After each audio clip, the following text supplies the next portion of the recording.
Hi అండి, welcome to my channel. నేను మీ శ్రావణి. అందరూ ఎలా ఉన్నారు?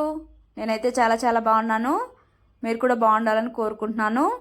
ఇవాళ నేను ఈజీగా టేస్టీగా సోయాతో అదే అండి మీల్ మేకర్తో మంచూరియా ఎలా చేసుకోవాలో చెప్పబోతున్నాను. ఇదైతే భలే టేస్ట్ ఉంటుందండి. ఒకసారి అయితే తప్పకుండా ట్రై చేయండి. ఇంకెందుకు ఆలస్యం అండి, స్టార్ట్ చేసేద్దాం. ముందుగా బౌల్లో 1 కప్పు మీల్ మేకర్ తీసుకొని పక్కన పెట్టుకోవాలి. తర్వాత స్టవ్ మీద పాన్ పెట్టుకొని వాటర్ వేసుకొని అందులోకి తగినంత సాల్ట్ వేసుకొని నీళ్ళు మరగనివ్వాలి.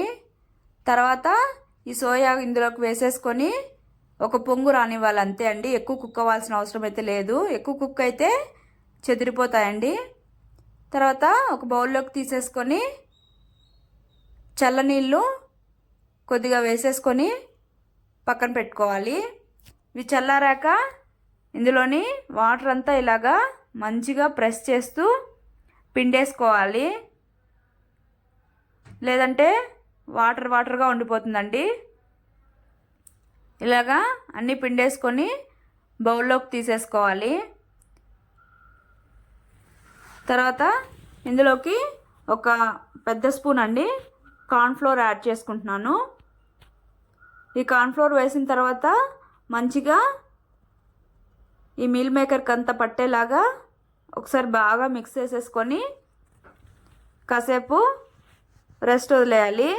తర్వాత నేను స్టవ్ మీద పాన్ పెట్టుకొని ఆయిల్ వేసుకొని బాగా హీట్ అవనిచ్చాను. ఈ మీల్ మేకర్ని ఇందులోకి కొద్దిగా వేసుకుంటూ ఇలాగా అన్నీ వేసేసుకోవాలి. వేసేసుకొని ఫ్లేమ్ని మీడియం ఫ్లేమ్లో పెట్టుకొని మంచిగా క్రిస్పీగా వచ్చేటట్లు ఫ్రై చేసుకోవాలి. ఇలాగా కుక్ అయిన తర్వాత చూడండి, ఆయిల్ అనేది బబుల్స్ రావడం ఆగిపోయింది కదా, అప్పుడు ఇవి బాగా కుక్ అయినట్టు. తర్వాత ఇవి ఒక ప్లేట్లోకి తీసేసుకొని పక్కన పెట్టుకోవాలి. అన్నీ ఇలాగన్నీ తీసేసుకున్న తర్వాత చూడండి భలే క్రిస్పీగా వచ్చాయండి. తర్వాత అదే పాన్ పెట్టుకొని కొద్దిగా ఆయిల్ యాడ్ చేసుకోవాలి.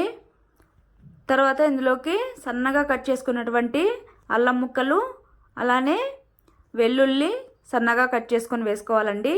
తర్వాత పచ్చిమిర్చి కూడా సన్నగా కట్ చేసుకొని వేసుకోవాలి. తర్వాత ఆనియన్స్ ఇక్కడ ఎక్కువ వేసుకుంటున్నానండి, బాగుంటుంది. అవి కూడా సన్నగా కట్ చేసుకొని వేసుకొని మంచిగా బ్రౌన్ కలర్ వచ్చే వరకు కుక్ చేసుకోవాలి. కుక్ అయిన తర్వాత తగినంత సాల్ట్ వేసుకొని ఒకసారి ఇలాగా టాస్ చేసుకోవాలి. తర్వాత ఇందులోకి నేను 1 స్పూన్ అలాగ వెనిగరు, తర్వాత 2 స్పూన్స్ సోయా సాసు, తర్వాత ఇక్కడ రెడ్ చిల్లీ సాసు, అలానే 1 స్పూన్ అలాగా టమాటో కెచప్ వేసుకొని అంతా ఒకసారి బాగా మిక్స్ చేసేసుకోవాలి. మిక్స్ చేసేసుకున్న తర్వాత ఇందులోకి కావాలంటే మీరు వెజిటేబుల్స్ కూడా యాడ్ చేసుకోవచ్చండి. నేనైతే ఏం యాడ్ చేయట్లేదు. తర్వాత కొద్దిగా వాటర్ యాడ్ చేసుకొని ఇలాగా ఒక పొంగు రానివ్వాలి.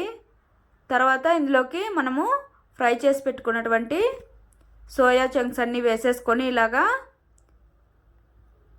ఈ చిల్లీ సాస్ అన్నీ మొత్తము అబ్జర్వ్ అయ్యేటట్లు లో ఫ్లేమ్లో పెట్టుకొని మంటను ఇలాగా మిక్స్ చేసుకుంటూనే ఉండాలి. నేను ఇక్కడ ఒక 1 డ్రాప్ ఫుడ్ కలర్ యాడ్ చేశానండి, వద్దనుకుంటే స్కిప్ చేయొచ్చు. మిక్స్ చేసేసుకొని కొద్దిగా స్ప్రింగ్ ఆనియన్స్ వేసేసుకొని ఒకసారి అలా మిక్స్ చేసేసుకొని స్టవ్ ఆపేసి సర్వ్ చేసేసుకోవడమే అండి.